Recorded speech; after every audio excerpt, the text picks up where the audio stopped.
Halo Sobat Goes, selamat datang di channel Goespora, sebuah channel yang berusaha menginspirasi melalui sepeda. Episode ini bernama Goes Talk, di mana gue akan berbincang dengan diaspora dari seluruh penjuru dunia. Harapannya sih seperti itu. Di Goes Talk perdana ini, gue akan menginterview seorang PhD kandidat yang sedang melakukan PhD-nya di Belanda. Jadi bagi Sobat Goes yang ingin tahu bagaimana sih sepedaan di luar negeri, atau juga mungkin berencana untuk melanjutkan pendidikan PhD-nya di luar negeri, tontonan ini asik buat kalian. Yang bener lu! Pertama mungkin perkenalan diri dulu. Ya mungkin nama, asal Mas Aulia, atau ya kegiatan Mas Aulia yang sedang dilakukan sekarang seperti apa? Oke. Halo Sobat Goes, perkenalkan nama saya Aulia Akbar, biasa dipanggil Aulia. Oke. Kemudian asal saya Medan, Sumatera Utara. Horas. Bah. Kemudian sehari-hari kalau di Indonesia saya itu PNS. Oke. Di Deli Serdang, Sumatera Utara. Dan saat ini sedang menimba ilmu sebagai mahasiswa PhD di University of Twente. Twente. Kota apa tuh? Enschede. Enschede. Oke. Ya, paling timur dari Belanda. Oke. Berarti Mas Aulia udah di Enschede boleh tahu berapa lama? Saat ini sudah hampir 4 tahun. Udah mau selesai boleh dibilang. Ya, sedang proses berlari ini. Oke. Sedang sprinter menuju finish, mudah-mudahan. Kita doakan semoga lancar ya. Amin. Mungkin pertanyaan selanjutnya yang saya mau tanyakan adalah proses atau perjalanan Mas Aulia sebelumnya waktu di Indonesia memutuskan untuk melanjutkan PhD, dan bagaimana mungkin proses untuk mendapatkan beasiswa itu seperti apa sih, bisa diceritakan Ya, ke oke. kita? Ya. Jadi beasiswa saya itu LPDP ya. Oke. Lembaga Pengelola Dana Pendidikan. Kemudian saya ketika memutuskan untuk melanjutkan S3 itu ya karena ini sih melihat sebuah fenomena dalam keseharian gitu dengan masyarakat. Kemudian saya anggap itu sebagai persoalan menarik, dan kenapa tidak misalnya ini diteliti secara ilmiah, karena kalau misalnya sudah penelitian ilmiah mudah-mudahan jangkauannya bisa cukup luas gitu, bukan cuma sekedar di tingkat lokal tapi juga di tingkat internasional gitu. Oke. Makanya saya kemudian memutuskan untuk ikut seleksi beasiswa LPDP pada tahun 2015, dan pada tahun itu dapat beasiswanya, proses keberangkatan dan lain sebagainya, dan berangkatlah pada Oktober 2016. Oke, 2016. Langsung dari Medan. Langsung dari Medan. Oke. Soalnya sekarang kan ada pesawat dari Medan langsung ke Belanda. Oh, Tidak melalui Soekarno-Hatta. Sekarang kayaknya sudah berubah lagi deh. Oh, berubah lagi. Oke. Dari Soekarno-Hatta lagi kembali. Oke, semenjak kejadian yang itu. Oke, cut. Mungkin bisa Mas Aulia lebih detailkan research PhD-nya mengenai apa ya?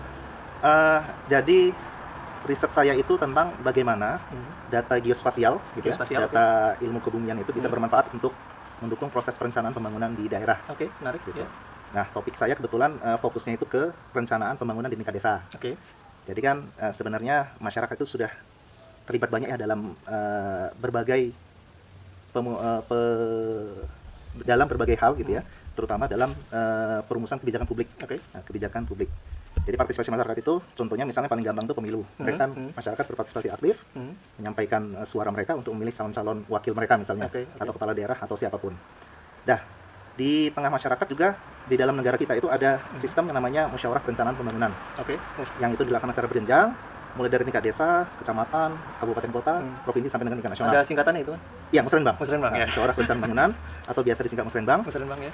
Dan ini dilaksanakan secara reguler ya, setiap tahun itu dilaksanakan secara reguler dan diikuti oleh berbagai pemangku kepentingan. Di seluruh kota provinsi. Seluruh kota provinsi mulai dari tingkat desa sampai dengan tingkat nasional, Oke. sampai dengan di Jakarta sana. Oke. Nah, dalam pelaksanaannya itu terkesan ini ya, seremonial. Oh, oke. Nah, Ya. seremonial karena bentuknya itu public meeting, pertemuan warga seperti itu. Kemudian membahas tentang program atau kegiatan yang perlu dilaksanakan. Dan kemudian disepakatilah program dan kegiatan yang kira-kira dianggap perlu, prioritas, dan itu dilaksanakan secara berjenjang. Gitu, secara berjenjang. Nah, karena sifatnya terlalu formal, seremonial, Ya. gitu kan, kemudian muncul teori saya begitulah. Oke, ya. Kalau misalnya kita tambahkan sentuhan geospasial, ilmu kebumian, apakah proses perencanaan pembangunan yang semula kaku, seremonial tadi bisa berubah menjadi lebih menarik, Oke. gitu kan, lebih Efisien mungkin? efisien. Kemudian juga masyarakat yang terlibat di dalam proses pertemuan itu tidak ragu ataupun menjadi lebih leluasa lah untuk menyampaikan keluhan mereka, aspirasi mereka, prioritas pembangunan yang mungkin kira-kira mereka butuhkan. Oke. Jadi hal seperti itulah. Itu tema Risetnya ya. risetnya. Menarik. Mungkin ya saya nanti akan mencoba mengkorelasikan dengan ya tema Goes kita.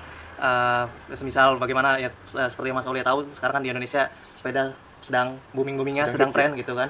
Siapa tahu ada sekelompok masyarakat yang ingin mengupayakan bagaimana pemerintah daerah menambah fasilitas di daerah masing-masing gitu untuk memfasilitasi kegiatan bersepeda mereka gitu. Tapi nanti sebelum itu mungkin kita mau menanyakan pendapat Mas Aulia dulu terkait dengan yang tadi fenomena goes yang sedang tren di Indonesia.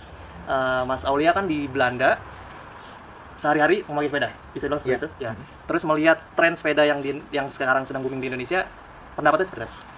Ya, saya kira hampir semua orang Indonesia yang sudah pernah beraktivitas di Belanda, baik berkunjung ataupun melakukan kerja ataupun kuliah begitu studi, pasti merasakan bahwa atmosfer bersepeda di Belanda ini amat sangat nyaman. Oke. Gitu, amat sangat nyaman, dan biasanya tradisi yang kita laksanakan di sini bersepeda itu ingin kita bawa kembali ke tanah air. Oke. Jadi ketika melihat fenomena bersepeda yang cukup tinggi saat ini di Indonesia, ya dalam satu sisi ya cukup senang gitu. Ya, senang. Cukup senang gitu. Bahwa ketika nanti saya kembali misalnya selesai studi, Iya. maka ada harapan saya bisa bersepeda dengan komunitas, Oke, dengan teman-teman oke. gitu ya. Dan meluaskan jaringan, Benar. memperbanyak persaudaraan gitu kan, Hmm. melalui sepeda. Jadi saya kira sangat menarik. Dan Oke. saya sangat gembira dengan fenomena yang saat ini sedang terjadi. Oke. Mungkin teman-teman sobat goes gitu kan juga pengen tahu kalau di Belanda tuh sepedaan tuh seperti apa sih? Apakah seperti di Indonesia yang contoh misalnya karena sekarang lagi tren untuk sepedaan tuh harus beli jersey dulu, beli sepeda dulu ya, terutama harus punya sepeda, tapi selain sepeda tuh kayaknya kurang afdol kalau nggak punya jersey, nggak punya helm, nggak punya sepatu sepeda gitu kan. Kalau di Belanda tuh sepedaan tuh seperti apa gitu? Ya, jadi kalau setahu saya sih ya, gitu. Kalau sepeda di Belanda itu memang sudah menjadi gaya hidup ya. Gaya hidup, oke. Gitu, karena Atau kebutuhan hidup. Kebutuhan hidup. Bukan lagi sekedar gaya, tapi sudah kebutuhan. Kebutuhan, ya. Karena hampir semua orang, mulai dari usia balita sampai dengan kakek nenek, lansia, Iya. mereka semua bersepeda secara aktif. Oke. Gitu. Oke. Jadi untuk komuter harian, Iya. perjalanan harian, kemudian ketika mereka pergi tempat kerja, tempat kuliah, gitu kan, berkunjung ke sekolah atau kemanapun, mereka menggunakan sepeda. Oke. Jadi ini merupakan kebutuhan, gitu, Kebutuhan, bagi ya. orang-orang Belanda. Dan alat transportasi yang memang sangat utama, sangat utama ya. sangat utama. Bisa Ya. kayak di Indonesia mungkin seperti motor mungkin ya. Ya, Ya. jadi jumlah sepeda di sini sama seperti motor di Indonesia. Oke. Bilang seperti itu. Ya, bisa dibayangkan sobat goes. Oke, kalau yang sekarang kalau terkait sepeda, Mas Aulia sepedaan dengan sepeda merek apa boleh tahu? Eh, Merek Belanda atau ada mungkin sobat Ya. goes ada yang tahu merek sepeda Mas jadi Aulia? kalau untuk harian itu saya ada city bike itu Avancer, Avancer, oke. gitu. Kemudian untuk cadangan itu ada Altra. Kemudian ada sepeda lipat juga, tapi sepeda lipatnya ya yang biasa lah gitu, sepeda lipat Oke. dahon. Untuk kalau misalnya traveling ke berbagai kota, kalau naik kereta api kan gratis. Iya, gitu. iya. Jadi ya itu sepeda Oke. saya. Jadi hampir semua orang di sini punya sekian sepeda. Iya, gitu iya, ya. menarik. Minimal 2 sepeda. Minimal 2 sepeda, oke. Dan itu biasanya juga ditiru oleh orang Indonesia, entah kenapa, tapi ya memang karena bersepeda di sini sangat nyaman gitu sih. Dan kalau naik kereta sepeda lipat gratis di sini. Gratis. Oke, menarik sobat goes. Oke, kita ada pertanyaan yang terkait dengan sepeda lagi nih, tapi yang sekarang nih lebih buat seru-seruan, yaitu pertanyaannya mengenai goester namanya. Yang pertama adalah goes terjauh yang pernah Mas Aulia lakukan di Belanda ini. Goes terjauh itu pada tahun 2018 ya, pada saat summer kita sepedaan. Jadi ada namanya Enschede Goes Club, Ya. Goes Club di Enschede. Waktu itu sekitar belasan orang kita sepedaan dari Enschede sampai dengan Nijmegen. Oke. Jaraknya lebih kurang 120, 110 gitu lah, ya, 110 km. Dan kita mulai sekitar jam 7.30, jam 8 pagi, sampai dengan dari jam 4 sore ya, Iya. gitu. Jadi itu sepeda yang terjauh. Oke, yang saya pernah ingat dilakukan. itu. Karena Mas Arif juga salah satu pengalaman pertama untuk sepeda terjauh. Nanti itu diceritakan lagi. Oke, untuk yang terdekat nih, kalau di sini yang paling dekat kemana naik sepeda? Wah, kalau paling dekat sih, saya kira karena kita itu sudah menjadi kebutuhan ya. Jadi kalau misal kita pergi ke toko, kita pergi ke rumah teman gitu kan, jarak sekilo. Sekilo? Ya, jarak sekilo, jarak 2 kilo biasa kita naik sepeda. Gitu. Oke. Naik sepeda. Kalau nggak jalan kaki naik sepeda. Gitu. Oke. Tapi ya itulah paling dekat. saya Oke. kira. Sekilo di sini naik sepeda, sobat goes. Ada lagi sepeda yang teringat selalu, kan udah hampir 4 tahun, hampir 5 tahun di sini, tiap hari sepedaan gitu kan. Ada yang momen yang Mas Aulia, wah ini sepedaan yang paling diingat lah istilahnya, yang paling berkesan. Wah, Touring waktu itu atau ada lagi yang mungkin? kayaknya touring waktu itu. Cuma waktu itu bukan sepeda saya sih sebenarnya. Jadi ada teman yang meminjamkan sepeda dan itu sepedanya high bike mereknya. High bike, jadi itu MTB sebenarnya, mountain bike, tapi bannya itu diganti dengan ban yang biasa dipakai untuk cyclocross. Oke, Jadi kecil oke, gitu, iya. diameternya, dan itu yang digunakan ketika touring itu. Oke, Jadi oke. disitulah saya merasakan nyamannya bersepeda jarak jauh di Belanda, karena infrastrukturnya bagus ya. Oke. Jalan sepeda ada, jalur sepeda khusus Khusus, gitu kan. nggak gabung dengan Nggak gabung dengan kendaraan lain, jadi kita nggak takut kendaraan dari belakang gitu. Benar. Ada truk dari depan gitu, kita nggak khawatir sama sekali karena jalurnya khusus sehingga aman gitu. Aman untuk perjalanan jarak jauh. Oke. Yang selanjutnya tergalau. sepedaan selama di Belanda tergalau? Tergalau itu kalau misalnya sudah mulai masuk ke winter. Oke, kenapa tuh? Karena yang pertama itu jalanan licin ya. Oke. Jalanan licin misalnya sisa dari salju. Salju ya. Hari pertama, hari kedua kita masih happy. Hore salju gitu. Oke, ya. Tapi begitu sudah hari keempat, hari kelima, jalanan itu seperti dilapisi oleh es batu Iya, gitu. benar. Dan itu kalau tidak hati-hati bisa Jatuh. jatuh Hmm, gitu. hmm. Alhamdulillah belum pernah jatuh sih. Dan tergalau berikutnya adalah angin. Angin, ya. Nah, angin. Jadi kalau misalnya sudah angin itu kencang sekali Mhm. dan angin di sini lumayan ya, Mhm. itu kita bersepeda itu sama seperti apa ya? Goes kita itu Iya. wah lumayan Butuh apa, ekstra, butuh butuh ekstra, ekstra, ya. extra effort karena kita melawan angin gitu Benar, ya. benar. Apalagi kalau misalnya angin dari samping, wah kalau nggak hati-hati bisa jatuh itu Mas. Apalagi anginnya dengan hujan serta hujan. Wah, Oh itu. iya itu. Kalau hujan mungkin masih oke lah, tapi kalau udah angin itu waduh. Itu ya. Terakhir pertanyaan ini tertilang. Pernah ditilang nggak di sini? Untuk FYI untuk sobat goes di Belanda ini naik sepeda bisa kena tilang. Pernah ditilang? Alhamdulillah tidak. Oke. Alhamdulillah tidak. Tapi memang harus hati-hati memang Harus karena hati-hati. seperti kalau kita di sentrum itu ya, jadi di pusat-pusat kota itu pasti ada wilayah-wilayah yang khusus tidak boleh naik sepeda. Oke. Jadi kalau misalnya lewat daerah itu kita mesti tuntun sepedanya. Tuntun sepedanya, nggak boleh digoes gitu ya. Nggak boleh digoes gitu. Kemudian juga tidak boleh sambil mainan HP ya. Ya. Orang Belanda sering sekali mereka karena terlalu biasa main game gitu ya, Ya, mabar gitu sambil sepedaan Hmm. gitu. Sehingga kemudian pemerintah mengeluarkan regulasi tidak boleh Sepedaan sambil main HP. Oke, menarik. Jadi hati-hati, Hati-hati. bisa miskin mendadak. Bisa miskin mendadak. Ya, buat mungkin sobat goes yang juga tinggal di Belanda dan belum tahu bahwa ada aturan tidak boleh menggunakan handphone sambil sepedaan, ini informasi penting buat kalian. Oke, balik ke research PhD Mas Aulia tadi. Jadi misalkan di Indonesia nih ada komunitas sepeda, ada kelompok masyarakat yang gemar bersepeda dan mereka mau mengusulkan kepada pemerintah daerah atau pemerintah provinsi, pemerintah pusat untuk menambah fasilitas sepeda di daerah mereka, baik itu ya mungkin aspalnya lebih dihaluskan atau ada jalur khusus sepeda diperbanyak dan sebagainya gitu. Kira-kira usulan atau masukan dari Mas Aulia yang mungkin bisa disangkut pautkan dengan riset yang sedang Mas Aulia lakukan untuk kelompok masyarakat itu seperti apa sih? Oke, jadi kalau kita sesuai dengan regulasi yang ada ya gitu. Jadi perencanaan itu kan sebenarnya ada berbagai macam, ada yang top down, ada yang juga bottom up. Top down itu artinya pemerintah itu menelurkan kebijakan, itu mengeluarkan kebijakan, regulasi atau apapun itu, kemudian itu diterapkan. Ya. Sedangkan bottom up ini kan berarti masukan dari masyarakat, Ya. gitu, ataupun dari pemangku kepentingan. Benar. Sama seperti ketika komunitas sepeda itu menginginkan adanya fasilitas sepeda yang lebih baik di Indonesia, maka sebenarnya ini bisa masuk melalui proses musyawarah juga. Musyawarah, oke. Gitu. Jadi proses musyawarah itu sebenarnya bisa diakses oleh siapapun, Oke.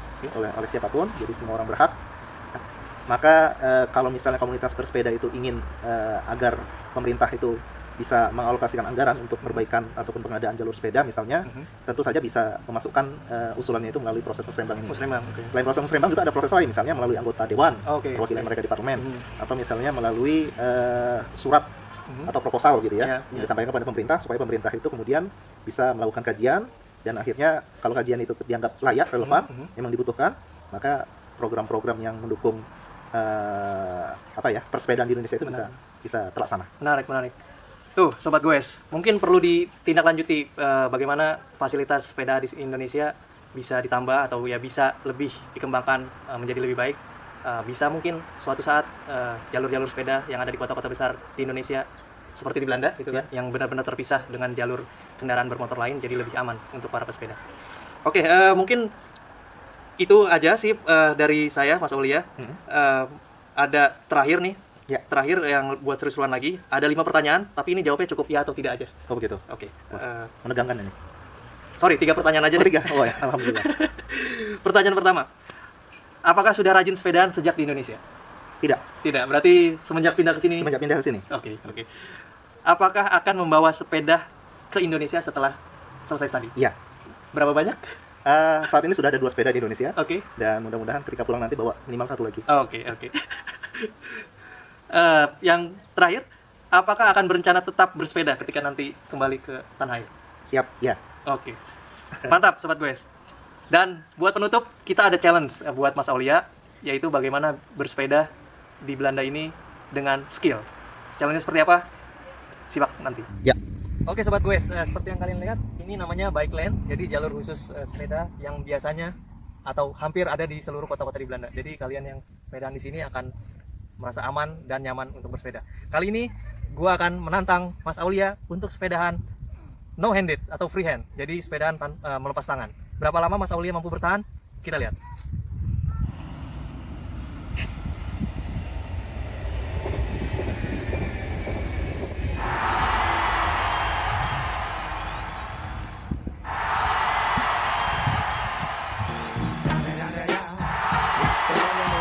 Yoi.